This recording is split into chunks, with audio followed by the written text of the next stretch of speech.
Te invitamos a comprometerte mes a mes y apoyar al DFI, Docencia Final Internacional. Tu donación es nuestro salario. Que Dios te bendiga.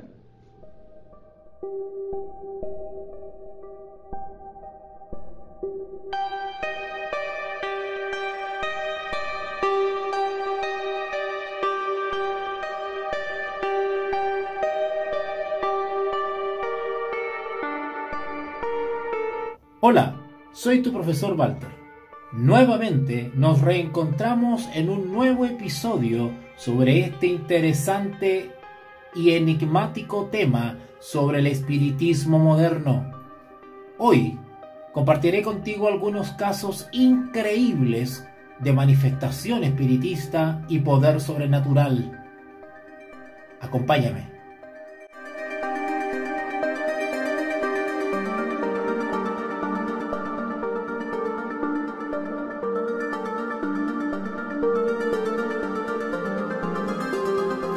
Las hazañas del médium brasileño contemporáneo Carlos Maribelli, que han sido comentadas en todo el mundo como hechos de relieve extraordinario, aún entre las manifestaciones del ocultismo, constituyen un verdadero desafío incontestable para los escépticos y una evidencia adicional de la operación de potencias sobrenaturales en la vida del hombre cuando éstas son provocadas. Ya no se trata de lograr hechos inusitados en la consabida cámara de sesiones, que debe estar a media luz, sino que son episodios que ocurren a la luz plena del día o bajo una luz artificial brillante. Cuando Maribelli ha logrado el estado de trance, ha actuado como médium orador y como médium escritor. En el primer caso, habló hasta en 20 o más idiomas totalmente desconocidos para él en estado de vigilia, disertando sobre una amplia diversidad de temas, entre los cuales se figuran la medicina, psicología, derecho, filosofía, economía, religión, espiritismo, ocultismo, etc. Como escritor, escribió en cierta oportunidad en 28 o 30 idiomas, produjo con rapidez unas 25 páginas en persa, idioma oriental muy diferente de los europeos y mucho más complicado.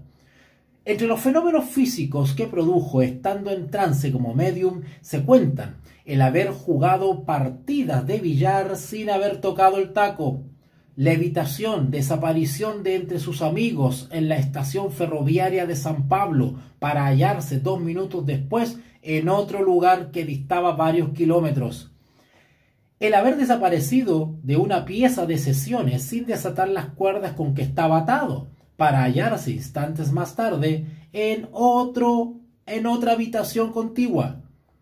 Logró además la materialización del supuesto espíritu de una niña muerta, reconocida, abrazada y besada por su padre presente, quien estuvo con ella 36 minutos.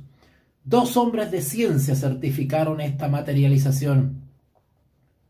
El Instituto Psíquico Norteamericano llevó a cabo no hace mucho algunos experimentos totalmente nuevos con técnicas modernistas para determinar si los espíritus que aparecen en las sesiones espiritistas encarnándose en el medium son realmente personalidades distintas de las del medium, o si en el estado de trance espiritista se manifiesta el inconsciente del propio medium. Esto se realizó mediante análisis psicológicos y pruebas instrumentales para establecer las diferencias mentales y emocionales entre el medium y el espíritu control. A tal efecto, se utilizó la lista estándar de 100 palabras estímulos del psicólogo Jung. Con esta técnica se le pide al sujeto que conteste a cada palabra estímulo con una palabra de reacción. Y como no existe en el mundo 2 personas con experiencias vitales idénticas, en estas respuestas se registran diferencias apreciables entre un paciente y otro, según sus características intelectuales y emocionales. Este test se aplicó a una medium, la señora de Garrett, en un estado normal, y luego cuando afirmaba estar bajo el dominio de su espíritu control, denominado Ubani. Es interesante notar que tanto este test psicológico como las pruebas hechas con el galvanómetro señalaron diferencias tan amplias que era evidente que procedían de dos personalidades distintas.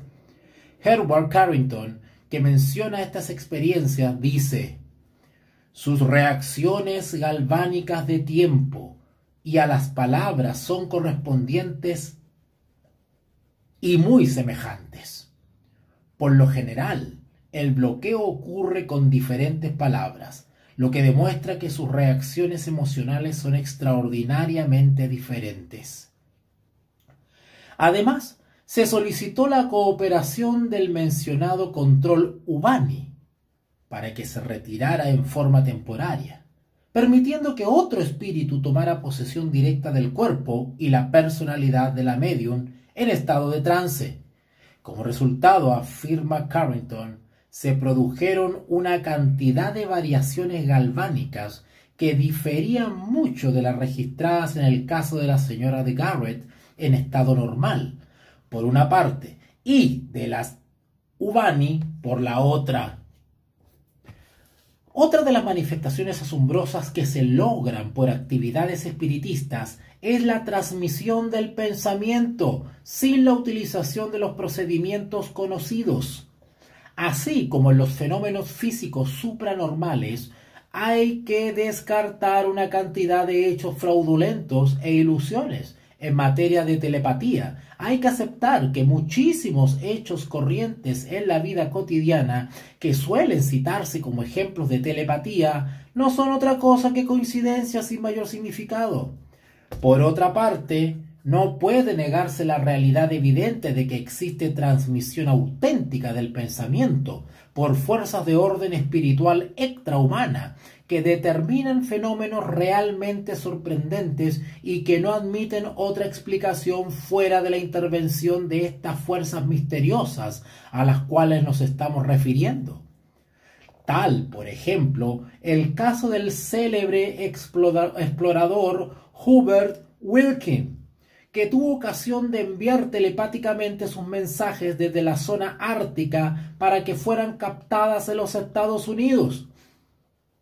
En su libro titulado Pensamientos a través del espacio, relata que antes de partir para su expedición al Polo Norte, a fines de 1937, sabiendo de antemano que ciertas condiciones climáticas y particularmente las auroras boreales le impedirían transmitir mensajes cuando estuviera en aquellas gélidas y desiertas extensiones, se puso de acuerdo con uno de sus colaboradores que permaneció en Nueva York para que 3 veces por semana y a horas definidas concentrara su pensamiento para captar por telepatía las noticias que le enviara Wilkins, con la consigna de que ese mismo día escribiría los mensajes recibidos de esa suerte y se los enviara por correo al Dr. Gardner Murphy, a la razón jefe del Departamento de Parapsicología de la Universidad de Columbia. El resultado fue asombroso y revela la intervención de una potencia ajena al hombre mismo. Sherman registró datos precisos, exactos, que luego fueron confirmados absolutamente. Así, el explorador, el día 30 de noviembre de ese año, transmitió los siguientes hechos, que fueron registrados cabalmente por Sherman. Su ubicación, indicando la longitud y la latitud con precisión matemática, y la tarea que estaba realizando, tomando observaciones de la estrella polar para fijar el norte. En otra ocasión, Sherman percibió algunos de los accidentes que sufrió Wilkins en el polo, como por ejemplo la rotura de la caja del cigüeñal del avión. Un ministro religioso que por entonces ejercía sus funciones en Londres, el señor Herman J. Falkenberg, describe en un artículo de la revista Ministry de Washington, Estados Unidos, el siguiente caso interesantísimo como una de las tantas demostraciones públicas de clarividencia y telepatía. Las reuniones que el señor José Benjamín, un dirigente espiritista, realiza 2 veces por semana son características de esta nueva y agresiva campaña. A pesar del derecho de entrada de un chelín que se cobra, acuden grandes multitudes. Por espacio de 1 hora y media, 1 hora y media, el señor Benjamín recorre la plataforma, causando la impresión de mantener el auditorio en la palma de la mano. Sus demostraciones de mensajes psíquicos son salpicadas liberalmente con numerosas citas bíblicas, muchas de las cuales son hábilmente aisladas de su contexto y usadas equivocadamente con extraña efectividad. Cierto día, sigue relatando el pastor Falkenberg, cuando iba en camino a una de las reuniones del señor Benjamin, concedí en una estación subterránea cerca del auditorium donde se llevaba a cabo. Y bajé a esa estación subterránea. Se me acercó una agradable pareja preguntándome por el Forrester Hall. Después de decirle que yo también lo buscaba, nos pusimos en marcha juntos. Mis nuevos amigos me dijeron que era la primera vez que concurrían a una reunión de esta clase. Por casualidad, encontramos 3 asientos juntos. Al servicio de canto siguió un ejercicio devocional de 10 minutos. Después de cantar otro himno, el conferenciante inició una de las presentaciones más asombrosas que he presenciado. En medio de sus mensajes, supuestamente procedente de espíritus directores del otro mundo, se detuvo y dijo: entre las numerosas personas que han venido por primera vez a este lugar, se encuentran un caballero y una dama que llegaron de Ciudad del Cabo, Sudáfrica, el 6 de abril. Volviéndose repentinamente hacia nosotros, señaló en forma directa la última fila, donde estábamos sentados, y prosiguió: voy a decir el nombre ahora.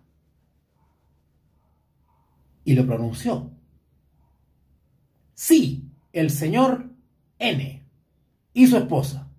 Y señaló a los nuevos amigos a quienes había encontrado en la estación del subterráneo. Los rostros de estas personas revelaban un profundo asombro. Hace menos de 6 semanas, continuó el orador, la querida hermana de la señora N falleció y cruzó al otro lado. Y sin la menor vacilación añadió: por el correo de esta mañana, ella ha recibido un gran sobre aéreo con una carta y una fotografía de su hermana desaparecida. Haciendo una pausa, anunció: esa fotografía fue tomada en la playa de la Ciudad del Cabo 2 días antes de su muerte, ocurrida en un accidente automovilístico. Y además, dijo, con decisión, la señora N tiene consigo la fotografía en el compartimento derecho de su cartera de color castaño. Con mano temblorosa, la señora N sacó la fotografía de la cartera, así como la carta junto con la cual había llegado esa misma mañana, y preguntó el orador: ¿cómo sé yo todo esto? Porque su hermana está de pie a mi lado en este mismo instante. ¿Era cierto que el espíritu de esa señora estaba junto al conferenciante que revelaba aquellos datos tan precisos? Evidentemente sin que ninguna persona humana hubiera podido facilitárselos. Y si tal no fuera el caso, ¿cómo podía ser tan específico y tan exacto en la presentación de los mismos? ¡Wow! Seguiremos ahondando en este punto, porque nos estamos adentrando en una fase peligrosísima del espiritismo moderno, y es su infiltración y penetración en reuniones cristianas. Si los límites de estos episodios me permiten extenderme un poco más. Les contaré cosas increíbles de lo que está sucediendo hoy en día y de lo que es capaz el espiritismo moderno. Las experiencias científicas realizadas con todos los recaudos necesarios por hombres de destacadísima actuación en el campo de la física, la química, la medicina, la psiquiatría, la psicología, así como en otros ramos importantes del saber humano, comprueban la actuación de esas fuerzas denominadas espíritu. Ahora bien, el apasionante problema que hay que resolver a continuación es este. ¿Quiénes son esos espíritus? Bueno, ese será el tema de nuestro próximo episodio. Te invitamos a comprometerte mes a mes y apoyar al DFI, Docencia Final Internacional. Tu donación es nuestro salario. Que Dios te bendiga.